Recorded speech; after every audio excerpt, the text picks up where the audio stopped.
People are jumping on now. That's great. Yeah. So, welcome as you all are joining us. We're going to give everybody a few minutes to come on, and you can just admire our beautiful faces, Craig Brewer and Jay Healy. So, people are hopping on. By the next meeting, I'm going to have a really good screensaver. But I like your Alamo in the back anyway, Craig. I think that's pretty good. Yeah, it's actually the Alamo Draft House, which is a movie theater in Austin, Texas. Oh, that's cool. Yeah, and they have like a bunch of movie characters at war, a la the Alamo.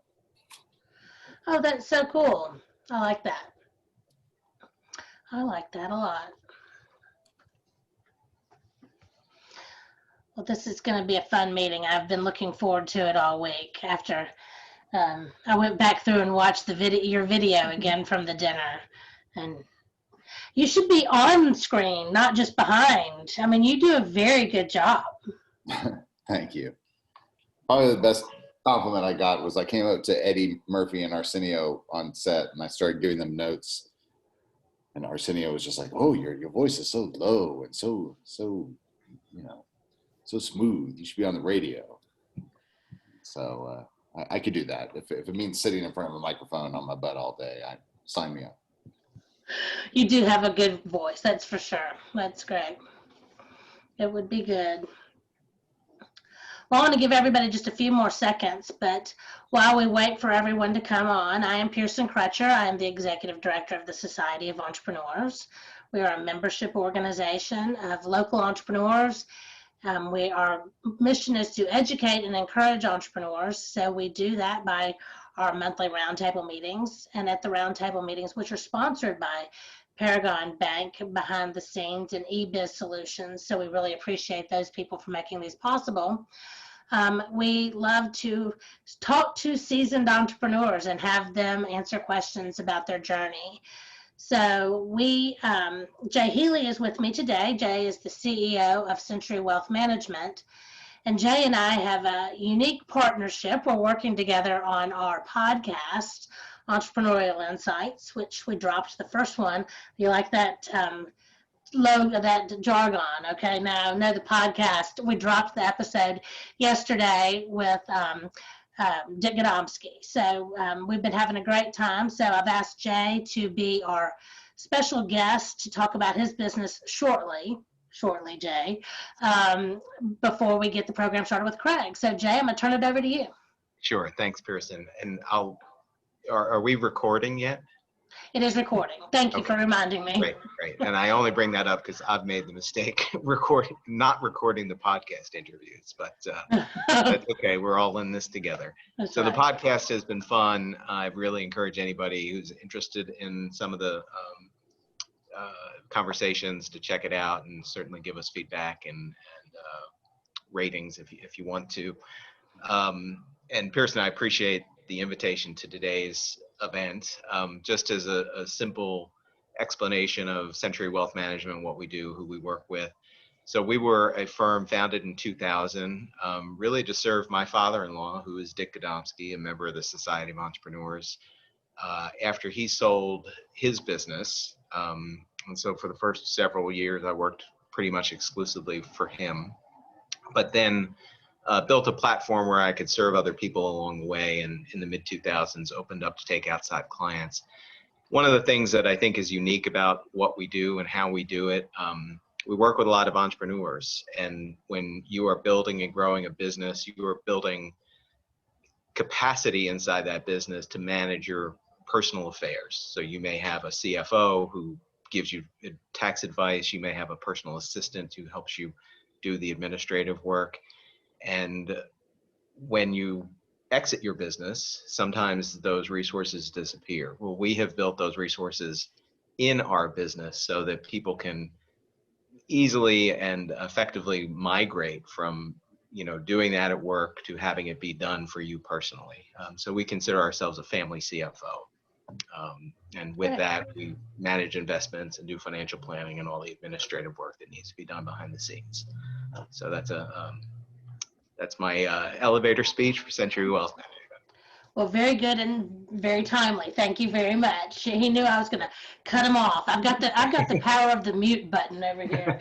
But Jay also, we will give a door prize at the end of the session, and Jay is sponsoring that. We are giving Monkey is King. I don't know if you've seen this book, but it's by John Malmo. It's fabulous. He used to write an article for the Commercial Appeal, and it is a collection of his great articles. So that will be, I will announce who the recipient of that is at the end of this meeting. Well, I am very excited to get this program started with Craig Brewer today.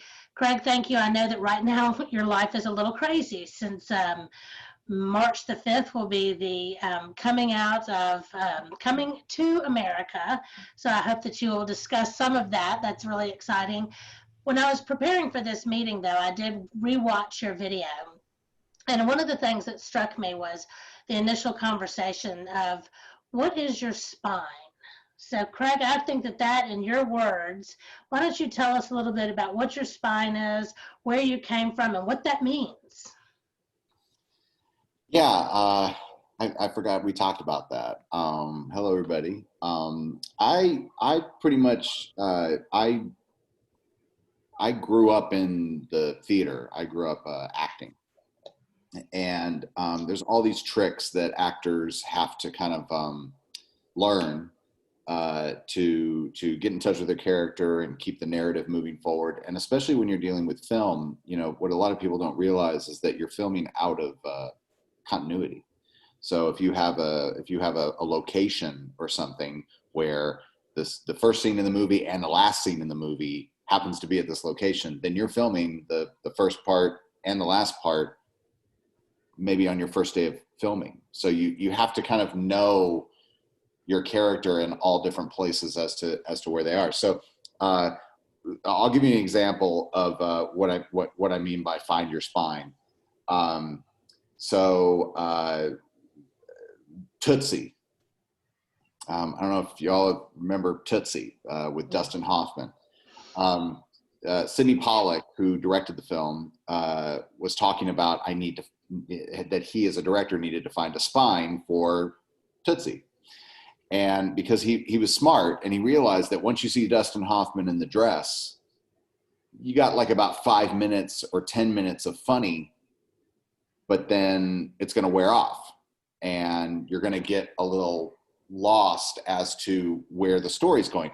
So he basically created, I mean, you could call it a spine, you could call it a mantra, you can call it whatever you want to, but he basically came to the notion that the movie is about Dustin Hoffman becoming a better man by becoming a woman.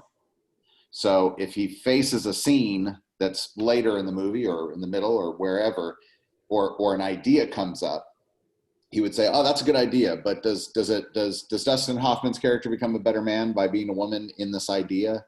And that would be the core of his intent with the movie, and all decisions would fall in line with that. I mean, I'm reading a lot. I'm sure, like everybody else during the pandemic, you're reading a lot of not necessarily self-help books, but Atomic Habits and all these different kinds of new ways of living your life. And sometimes I'll talk about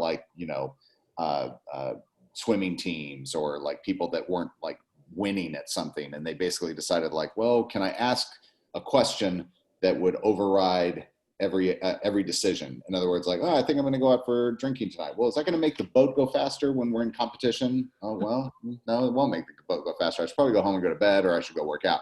Then the spine, or the thing that the line in your head is dictating all of your decisions for better productivity and so forth. So that's just something that from directing and acting and things when I was younger are helpful when you're starting something. And so when I grew up in the theater, you would learn all these things.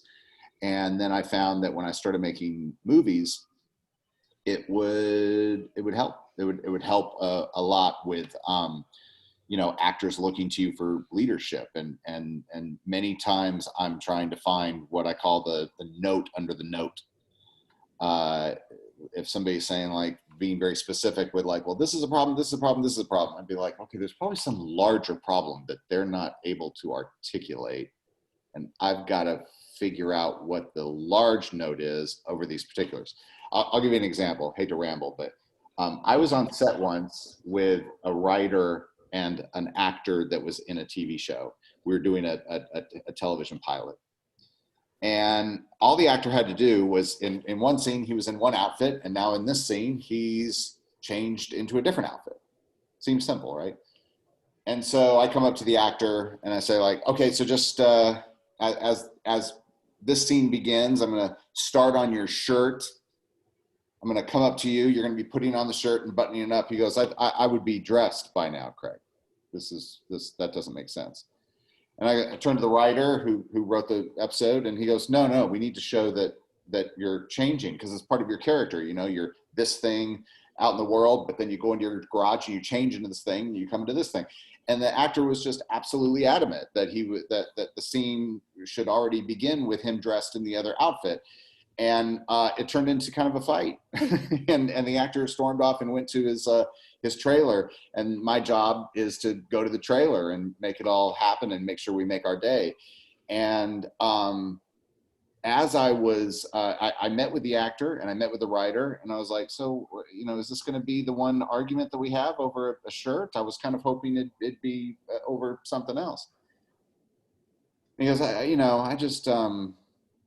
don't know, Craig. I don't know. And I was like, you know what? We're going to figure this out. How about you just be buttoning up the shirt as the scene begins? And he goes, that works. And I left the trailer and I was like, I didn't do my job. And the writer was like, what are you talking about? And I go, I didn't see the note under the note. I didn't see really what he was worried about. He's like, well, what is he worried about? That was just ridiculous. And I was like, oh yeah? Here, take your shirt off real quick, sir. He's like, what? I go, that's a good looking guy. I was like, just take your shirt off. He goes, in front of the crew? And I go, that's his problem. Yeah. That's his problem. It has nothing to do with the character, it has nothing to do with the art. And it's like, I should have seen that, you know, maybe he's gained a little bit of weight since the last show he was in or something like that. You know, I should have seen what the basic theme of like the particular problems that he has. And that kind of plays into the larger thing. Sometimes a lot of my job is going like, oh, it's this. And that I think is what the whole spine thing has helped me with. It's a very rambling answer to tell you about the spine. I think it's good, and I think it actually answers a lot of the question of how a director is a member of the Society of Entrepreneurs, because I think it all ties into that you're keeping the main thing, and figuring out the best way to do it. So I think it makes perfect and complete sense. Yeah. It also, one of the things that you said did bring me back to, I want to talk about the fact that you do have your roots in Memphis. This is where you're from. This is where you grew up. Can you go back a little bit and let's start from the beginning and how you got your roots and how you knew this is what you wanted to do? Well, I didn't like specifically grow up here or at all grow up here. But I am from here. My mom is, her side of the family is from Rossville, or more so Fisherville. My granddaddy, her dad, was a famous baseball player, Marvelous Marvin Throneberry, and later in life he became a celebrity on the light beer commercials that you know, they would argue whether it tastes great, less filling, you know, and Cool. Marv would be at the end of the commercial looking at the camera going, I still know why they asked me to do this commercial.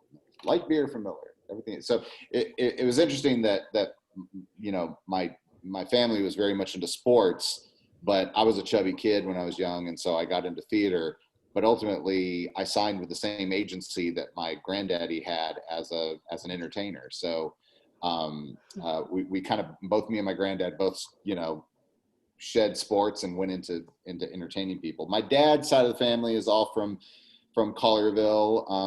I don't know if anybody remembers buying Russ Dunn eggs. That's like one of the part of our family that had an egg farm in Collierville or Piperton area.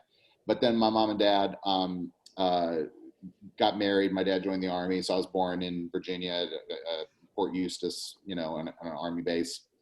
And then we would move around. My mom and dad were basically like the only ones within their family that kind of, I don't want to say got out, like it was a, you know, like Tennessee is the Titanic or something like that. But they were just moving around with a lot of different jobs. But every summer, you know, every Christmas, we were always going home, and that was Memphis. But I grew up a lot of my life in Northern California when my dad was there with his job, and a little bit in Southern California. And it wasn't until really I graduated high school and started producing some plays that I wanted to actually, you know, both my grandfathers passed away. And so I decided I wanted to come and just live in the small house that my dad grew up with in Collierville. And that's really where my career got started. I started just making movies on the streets of Memphis, and I started learning everything I could about Memphis. I've always been fascinated with Memphis throughout my teenage years, because, you know, I'd come home for the holidays and my Aunt Mary Jean would take me down to Beale Street and we'd buy a bunch of blues records and everything. And so I would always come back to high school, and while everybody was wearing like, you know, Duran Duran and Wham and Scritti Politti t-shirts, I had like Howlin' Wolf, and, you know, that was my way of being a rebel. It was to kind of embrace blues and soul.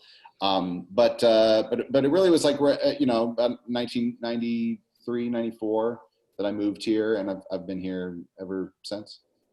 Did you always want to be a film producer, a film director?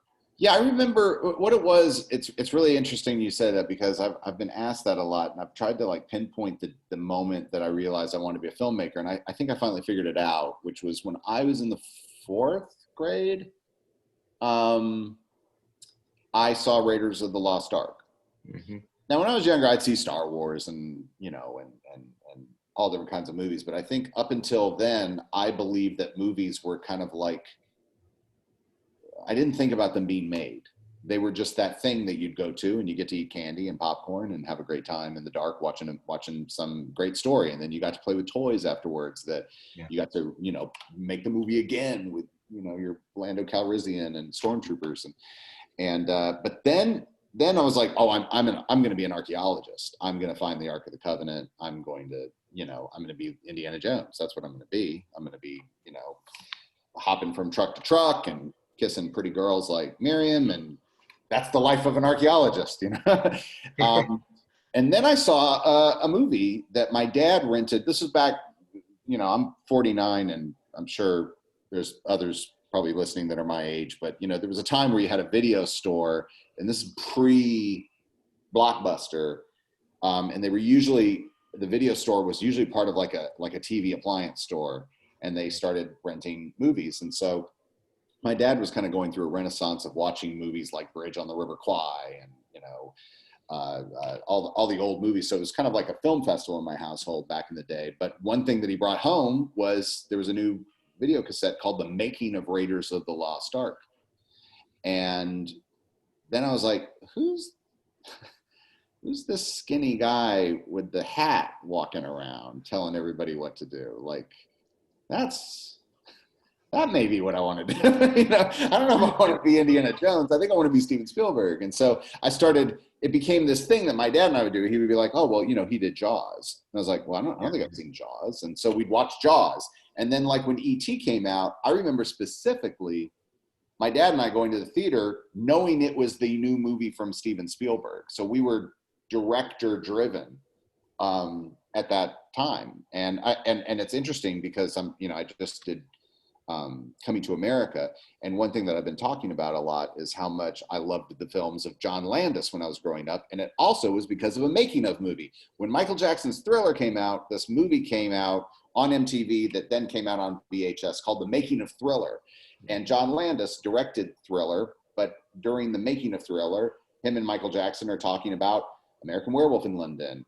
They're talking about Kentucky Fried Movie, which is a very obscure movie that I wouldn't recommend to everyone, but I thought it was a revelation in my life personally. And then we started watching John Landis movies, and my dad, I'll never forget this, put in the Blues Brothers one night, and my life changed. I was like, wait, is that James Brown? I've been hearing James Brown, but is that James Brown? Is that Aretha Franklin? And then like it started growing. It's like, yeah, that's Duck Dunn. He was in Booker T and the MGs. That's Steve Cropper. He's the guitar player from Booker T and the MGs. These are Memphis people. So it started to kind of like feel like there was an education that was happening with the video rental culture with me. And that's kind of how I started getting interested in becoming a filmmaker. Right. Your first film was Poor and the Hungry, right? Yeah.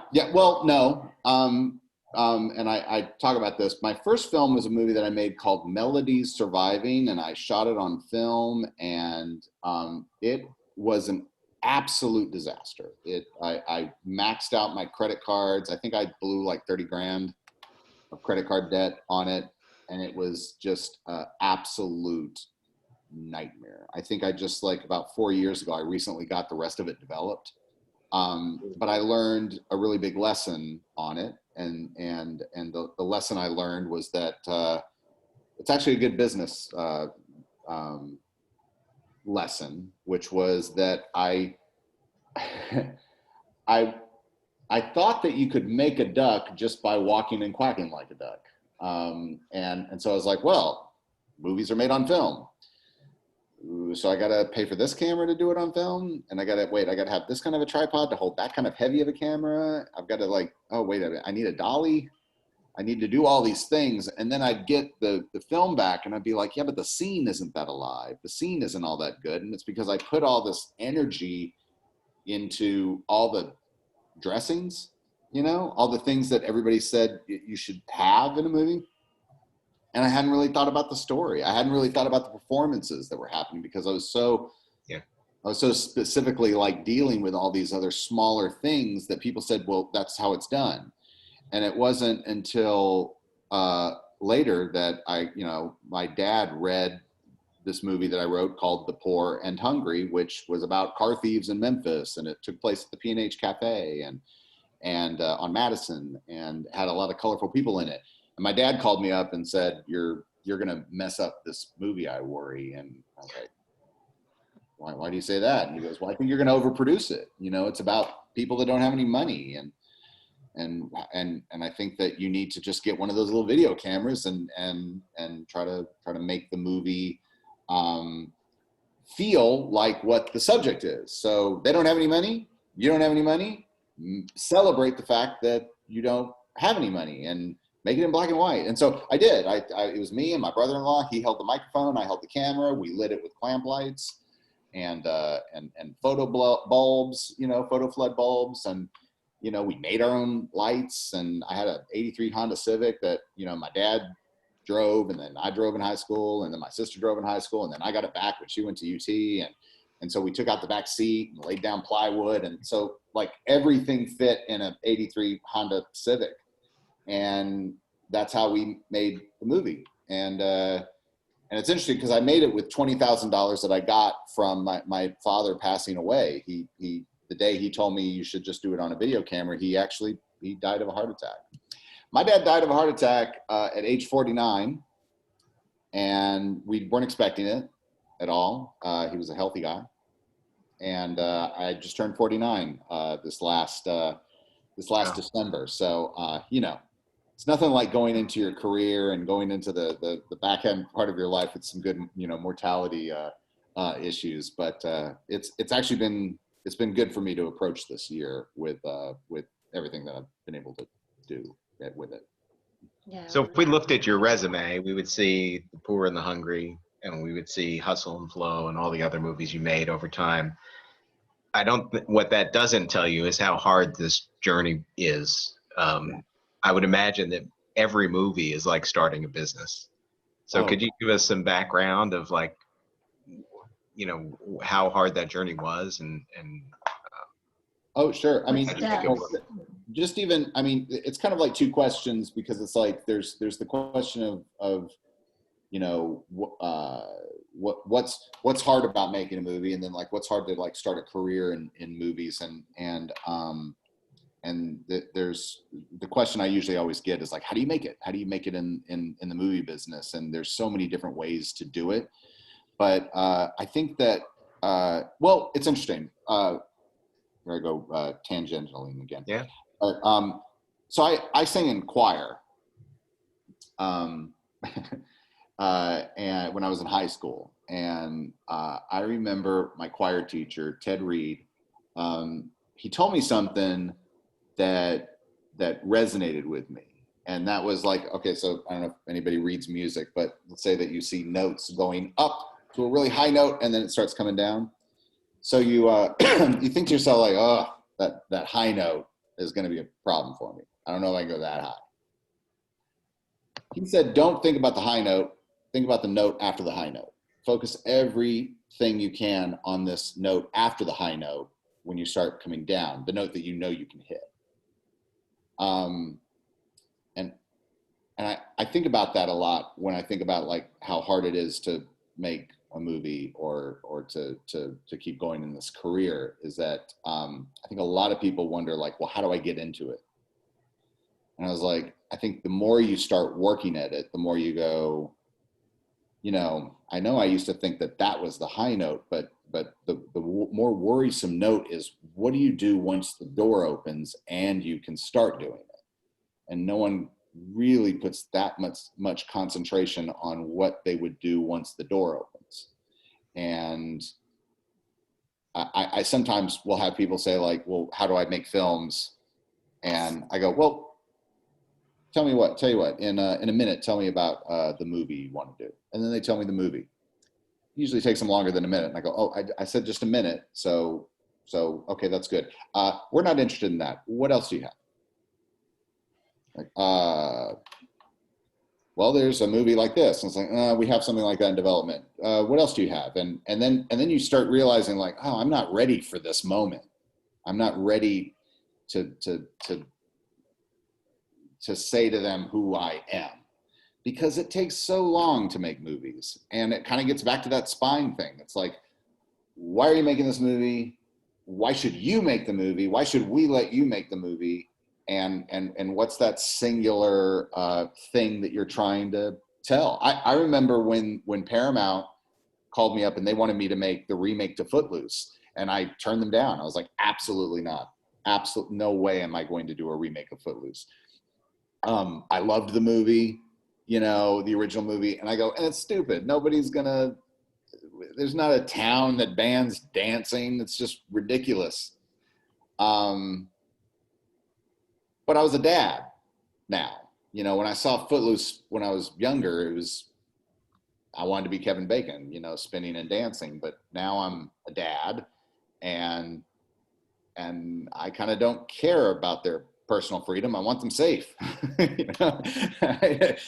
know that sounds, that's not completely true, but you can probably understand, like, I don't care if you think that you're getting to be independent. You need to call me at 11 o'clock and tell me where you are. And then you need to come up. It's like, you become your parents, And so I was like, well, that makes sense. Maybe I need to personally connect. And so it's like, I realized that in Footloose, the movie, they talked about this crash that happened, these 4 teenagers that died in a car crash, And I was like, well, we've never seen that in Footloose. What if we start the movie with these teenagers drinking and dancing and have a good time, and then they get in this huge wreck, and then now the town is traumatized because basically the 4 children of like the 4 biggest families in this small town, they had this unauthorized party, and then they went out and they drank and they got in this car accident, and then they started passing laws to make it so young people can't congregate without anybody else. And it's like I figured out how to do it, in 2011. It's like, oh, well, America and humans do overreact for safety concerns, and youth is meant to challenge us on where we overdo it. And that's a theme that's never going to go away. And so once I found that spine, once I found that way, it's like everything else suddenly came and fell into place. And I think that so many times in a business or in any sort of venture, you're flooded with all these like tiny details that are coming at you. And you gotta have like that one thing that you're trying to tell. That's true. One thing I want to say real quick is that if anybody does have any questions, if they put it in the chat, then we can ask Craig as we go along. And I meant to say that before. But I do have a question, Craig, that did you have any mentors? I know your father was certainly a mentor, but I know you had other mentors along the way. Is there anybody that's been really helpful in guiding you as you've gone through the business? Well, definitely my dad. And then, I was really fortunate to have John Singleton, who a filmmaker who did Boys in the Hood and numerous other Poetic Justice and Higher Learning. They've done he was the first one that showed me how to deal with Hollywood as a business and how to like manage a set with a bunch of people working for me, because up until then I did everything myself. And so I would say that like where my dad taught me to like, it's funny because I was talking about this last night, that I get defensive. I shouldn't, but I get defensive that I didn't go to college. Right. And so I would have loved to have gone to college. I don't poo-poo anybody that's gone to college, but I didn't go to college and I didn't go to film school. But I did work at Barnes and Noble and I had a good 35% discount. And so I'm a big believer in like being an autodidact. You're buying the books, you're watching the commentary tracks, you're going on YouTube and learning everything you can. Because I think that there's a mentality with education that like, well, if I just get that grade or if I get that degree, that somehow a door is going to be open for me. And my dad, I think, was the first one that really kind of instilled that in me, was like, no, you got to learn it. You've got to learn it. There's not some school. And even if there are schools that can inform me about those kind of things, it's like, you've got to have the desire and the drive to kind of, be on that tightrope without a net. It was Singleton really that said, okay, that fuel in your rocket got you here, but now you're in the real business, and that means delegation. That means you may be shutting up a little bit and asking questions and listening. That means having patience to know when to make moves and not to just go and make a move. Even on this last movie, it was really difficult to edit Coming to America like we're talking right now. We would edit on Zoom, essentially. Usually I'm in the room with my editor. The one downside to having Zoom is now people can watch. You don't have that intimate thing with your editor cutting your movie together and then you show it to people. And then so now they're getting, the producers and the studio execs get a lot more persnickety because they're with you the whole time. They're watching you and it's not really personal. And there would be times that they would want to try things and I would disagree with it. And then I could hear almost like John Singleton in my head going like, hey man, just let them try it. Let them try it and let it die on the vine if it doesn't work, you got another month of this, change it back. When I was younger, it's like, no, it's like I was very, very combative. Now it's like, I want to embrace a little bit more of being like an old head going like, okay, go ahead. And then coming back like the next morning going like, well, that didn't really work, did it? Okay, we're going to change it back. And I'm going to take some of the ideas that I got from your suggestion. Thank you. And we'll try it this way. So now they felt bad because their idea didn't work, but I was allowed, but I also could leave them with their dignity a little bit. And I think that's what John taught me, was to think of it, be a little bit more patient with the process. Well, it's a true art. Yeah. I'm sorry, Jay. No, I just said that's an important lesson. So out of curiosity, how long does it take to make a film from start to finish? It's interesting because right now I'm in a I'm in a very difficult position that it's a fortunate position, don't get me wrong, is that I'm now in a position that I could probably, with the right ingredients, get a movie going. So for the first time in my career, I have like 4 projects that I'm moving down the field, and one of them will go. You know, and so, but I've got to like put energy into all 4 of these ideas and projects, and simultaneous. So what usually happens is that, like, let's say I have an idea. So this is kind of we can do it within a year, and it'll work perfect for this one project that I'm doing right now. So I came up with an idea in December of, actually, that's not true. I came up with this idea and I pitched it to Universal Studios, and I think it was probably September of last year. So I pitched them the idea. They liked the idea. They said, we want you to write the idea. Then 3 to 4 months of legal deals happening to ensure that, should the idea move forward, that they're going to do it. So lawyers are a big part of the entertainment industry. So basically, I got commenced. So that's a big word in the industry. I got commenced to write the project on Christmas. It means like a check, you know. And so that's when I start, right? And so usually it takes me about 3 months to develop a script. So I write it.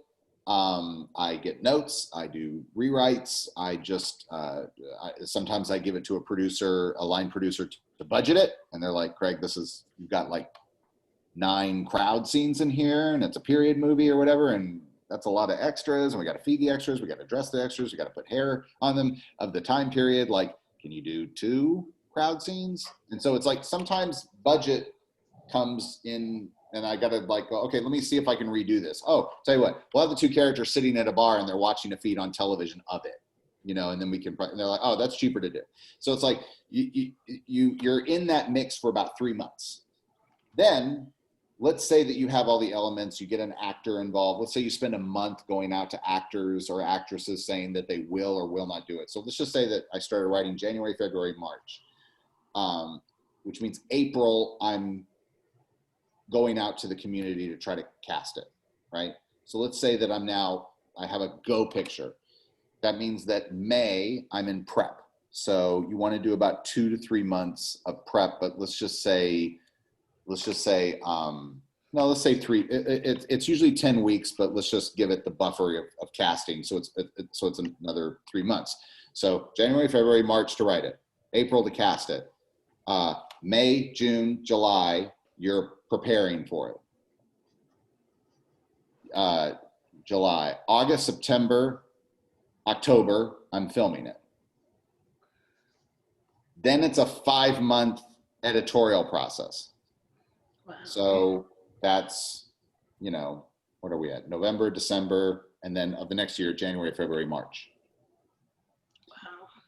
And it's a year out of your life and more. Then you're in what I'm in now, which is 2 to 3 months of selling your movie. And so you're then doing a bunch of marketing and ads on your movie after that. Right. So it's a long process, and you learn a lot. But it's you know, it's rewarding. But then again, like when you're sitting down and deciding which projects you want to go on, it's like, what do I want to spend a year of my life on? This means time away from my kids. It means a lot of stress, and it's not always monetary. It's not like, well, this one is going to pay me the most, because usually the ones that pay you more, there's a reason they're paying you more. It's because it's a damn hassle. What's the peak number of people working on a movie? Oh, a couple hundred. Couple hundred. Wow. Yeah. I know we're kind of short on time, and I want to ask a lot of questions. I'm going to ask you a lot of rapid fire questions. I'll try to stop being so long-winded. No, that's okay. I love it. I don't want you to stop. But how did you learn the craft of screenwriting? How did you learn that? Somebody asked that. I of course bought a lot of books, and then I came up with a system that that really works for me, where I use these note cards, and basically every screenplay is about 120 pages long, and in screenplay language, every screenplay page equals 1 minute of screen time. So that means that your script is not only 120 pages or less, but it's 120 minutes or less, which means 2 hours or less. So what I usually do before I start every movie is I study 4 other movies that are comparable in tone and in storytelling, or just themes that I want to study. I will study them by watching the movie, and I take notes as to what happens every 10 minutes.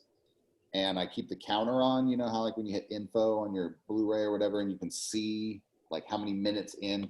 So sometimes I'll watch a movie and be like, okay, here's Close Encounters. Richard Dreyfuss just saw the aliens, just hit him with a light. That was at 22 minutes into the movie. Okay, so what's my 22-minute thing in my movie? What's my character seeing the light, or his version of that? And so it'll sometimes inform me with ideas. I remember when I was writing Tarzan, one of the movies I was studying was Apocalypto. And there was this moment in Apocalypto where an old man was telling a campfire story to a bunch of people. And I was like, oh, that's kind of interesting. And I was like, what would be my version of that? And I was like, oh, Tarzan and Jane should come back to their old village, and they should be telling the legend of Tarzan as if like it's a campfire story. But then you're seeing Tarzan's thoughts about what really happened that day. And I thought, oh, that's kind of interesting. So it's I wouldn't call it theft, but that's kind of what storytelling is you're taking old stories and you're reinterpreting it. And that's how I ultimately, I mean, you can get a book on screenwriting, and there's programs that'll show you how to do it. That's the easy part. The hard part is like, well, what's my idea going to be, and how do I make it good? One of the other things I want to talk to you, Craig, is the fact that we're very fortunate that you do a lot of work in LA, but yet you stay in Memphis. Can you tell me why that is? What is it about Memphis that has you thankfully staying here? Well, it's what all my friends are now going through with COVID. They're like, oh, I guess I don't have to live here. You know, I usually when people come out, I have an apartment in LA, and people come out and they're like, oh, I'm moving here. Oh, I'm moving here. This is where I'm you know, they've got the windows down and the air is coming through and there's that California sunshine. And I was like, okay, well, I'll check back in with you in like the 2 days that you're staying with me for a week. And then after 2 days, they go like, you know, I was in traffic for an hour and a half, and I was just going to like the shoe store that I wanted to go to on the other side of that hill. And I was like, well, what time did you go? Well, just 4 o'clock. I was like, oh God, you can't go at 4 o'clock. Don't you know that like rush hour is gonna, so there's all these things in big metropolitan cities that people always go like, oh, it's the big city, I'm gonna learn a lot of stuff. But it's also not necessarily conducive to a creative mind. And so I like to be here just because I feel I can be part of a community, that I can talk to people at the coffee shop and they're not pitching me a movie. They're talking to me about life. And that means a lot to me, not just on a soulful level, but also it's good fodder for creativity. And now everybody's doing it. Everybody's doing it. Everybody's now rethinking how they do their job. And they're like, are there places in Memphis that I can come to? Because now everything I'm doing is over my laptop. And so everybody's rethinking how they're handling their job right now.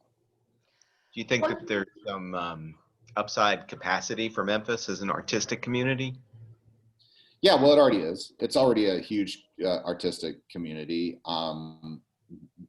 I think that the problem that a lot of people have with equating whether or not we're a creative community is, does it equal kind of like what's, you know, some could say has happened with me, which is like your deeds are shown on TV or in movies or in print, or newspapers doing articles on you. But there's so many people that are doing art right now that don't necessarily require or need mass audiences to see it. They would love it, and that'd be great, but it doesn't necessarily fuel them, you know. And that's what I love most about Memphis, is that all of my friends are still the friends that I've had when we were, you know, making movies on the streets of Memphis. And, you know, we're more, you know, we're less thinking about like, well, what's going to be a big hit, and it's just like, well, what's going to be good, you know.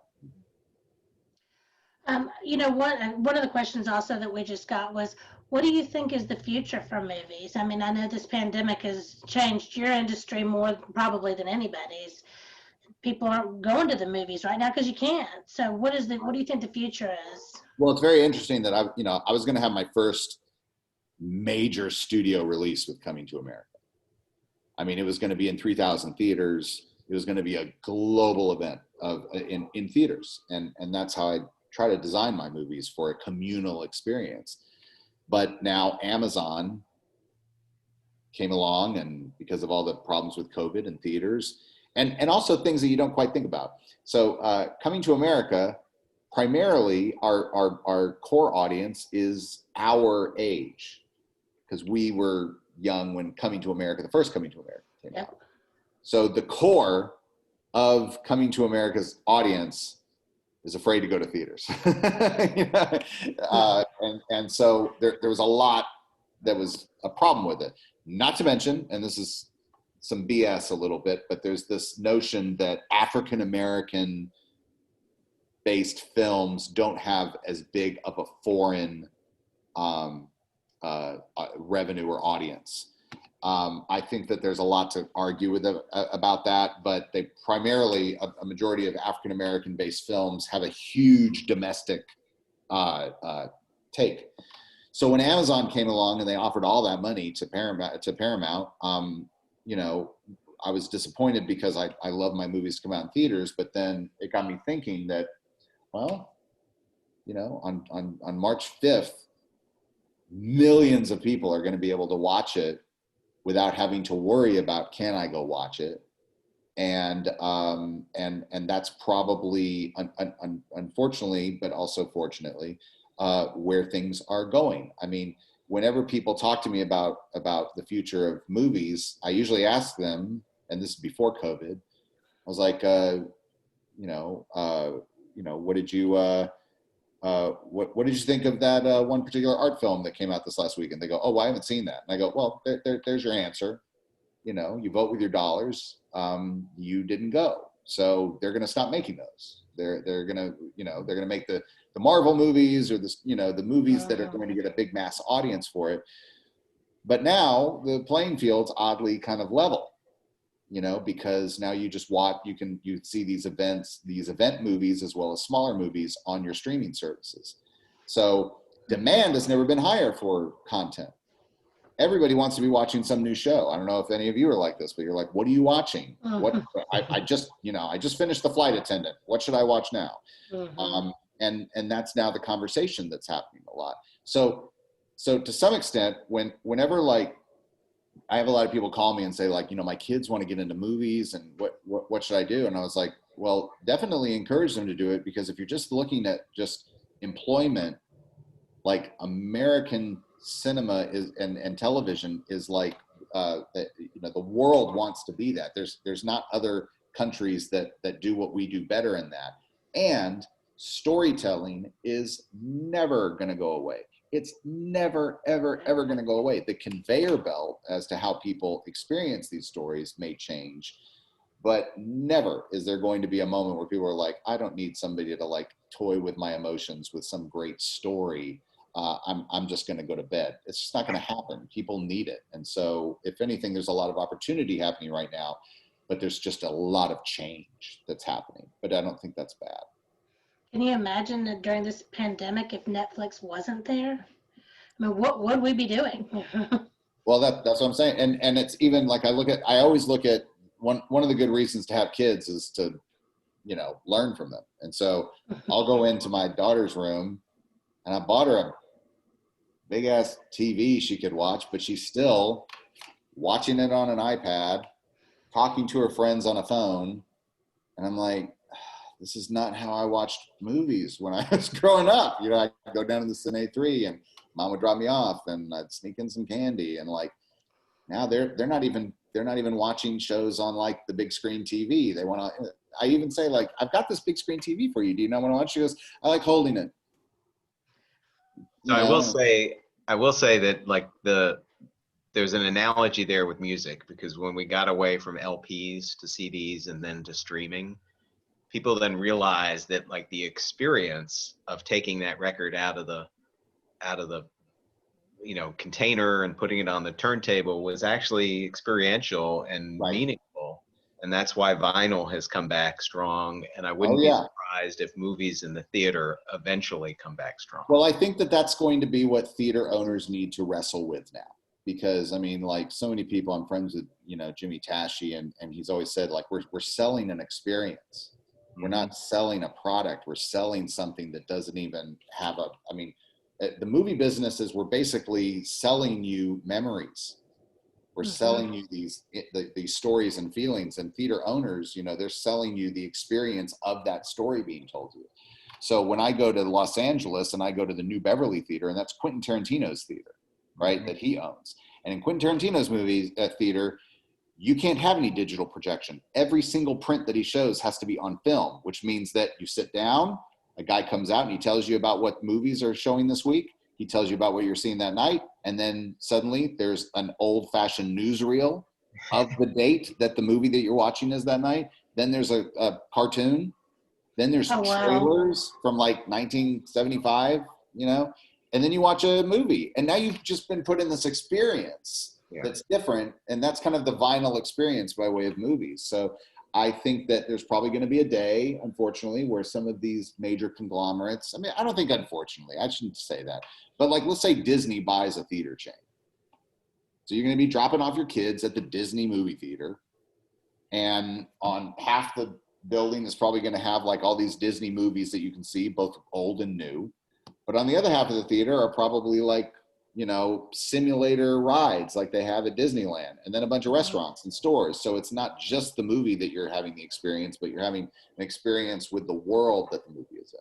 I think you should patent that. I do too. I think it's a great idea. But you know, they do. The one could say the same thing about like an Amazon, because Amazon could go like, okay, we're going to play. If they owned a theater, they could look at their data and they could say like, well, in this area, here's the people that are interested in this particular subject matter, and then they can like, they can book it accordingly. So it's, you know, it's funny because do you all remember when Mulan came out on Disney? Uh-huh. When Mulan came out on Disney, and you had to pay like, what was it, $30 or something like that to watch it. So there's a lot of people that didn't want to pay that, and there was some people that did, and some people who paid it and weren't, you know, and it didn't do as well for Disney as they anticipated. But I was talking to somebody about it, and they go, oh, don't think that was necessarily a bad thing for Disney to do, because Disney then got a lot of data. They knew who was going to pay for it. They knew if people were happy that they paid for it, and then it informed their next movie release off of it. And so it's a constantly evolving business. Wow, that's great. I'm sad because I'm looking at my clock and I know that we're really running out of time. So I just have a few other questions, but one is very important. And Kim Cherry asked a long time ago. She wants you to tell her a little bit about the picture behind you, which you've already told me about. So the Alamo print behind you. Alamo or the Probably Alamo. We can see that one better.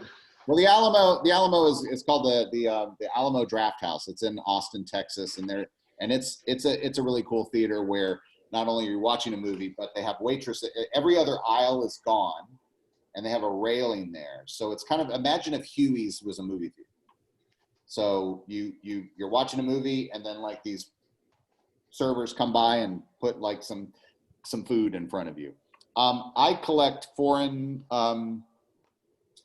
movie posters, especially Tennessee Williams themed films. But this is one of my favorite films called I Knew Her Well, and this was I believe Argentina is where this movie poster came from.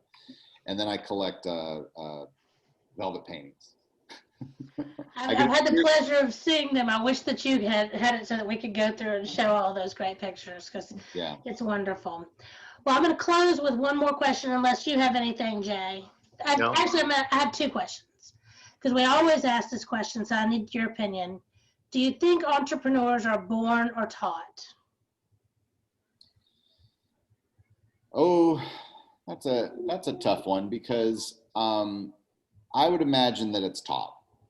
And what I mean by that, obviously there's people that are like, you could say, are, you know, from the moment she was 5 and she sold me a lemonade at an accelerated profit margin. You know what I mean? It's like, there's those kind of stories, but there's too many stories about people who were like 50 and changed their direction in their life. And so to me, I don't think that's like, well, they were born to be this. They've accumulated an experience that they've learned from, and then they got an idea and they're like, well, I'm going to put some of the things that I've learned in life towards this new venture, and I'm going to go forward with it. And so, I think that's the ultimate answer, because there's too many people that I know in the business, in my business and every other business, that they were doing one thing and then they decided they were going to do something else. And sometimes that thing was, being a mom or a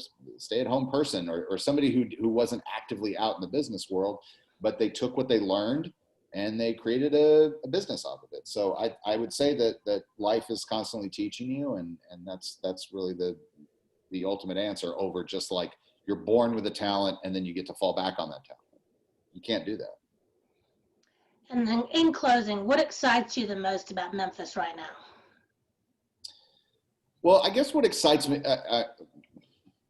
okay, I'm just going to be honest with my answer on this, because I've been having a lot of conversations about this, and I hope everybody's cool with this. I like that. I think that we have an opportunity with race, and what I mean by that is someone who I have without a doubt benefited from Black culture. My movies, the mentors that I've had in my life, the people that I've worked with, from Lee Daniels, Kenya Barris to John Singleton, and so forth. I've benefited from African American culture, and I think that the lesson that I've learned on how to be a white guy who's allowed to work in that world is to be respectful of the culture and to arm people around me with whether it's their own culture and their own race or not, to be respectful of that and to say, like, well, what do we got to do? What do you need to flourish, right? So I look at our state and I look at what has made us who we are, and we love music. We love barbecue. We love something that we need to basically claim is, the soil that's been toiled, that we all benefit from, was toiled through African American culture. And I like that Memphis is a city that not only has a rich African American culture, but there's the white culture that goes, no, we love it too, and we're in support and work towards with. I wish we were like that, because so much of what I think Memphis's attitude is whenever somebody says, like, oh, Craig, how's Nashville going? I go, excuse me, I'm in Memphis. We're not that. I love going to Nashville. I'm not crapping on Nashville or anything like that, but we are a different city. We are pushed in the corner. We have a different attitude. We have a different mentality. And I think that is something that is always nervous for a bunch of white people on these squares that I would talk to, like to talk about.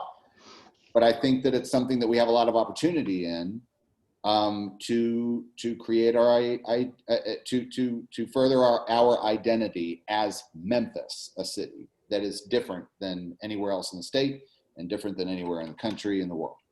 Well said. That is very well said, Craig. And I think I need to say, we're so glad you're here. Thank you for all that you do for Memphis and for staying here. So everybody, I was just going to say, we're looking forward to watching Coming to America in March the 5th. So we will all be watching for it that day for sure. Just in closing, the winner of the door prize, the book, is Wis Laughlin. Wis, I will be in touch with you about how to get this to you. And also, our next meeting is on February the 11th at noon with Jessica Tevu from Epicenter.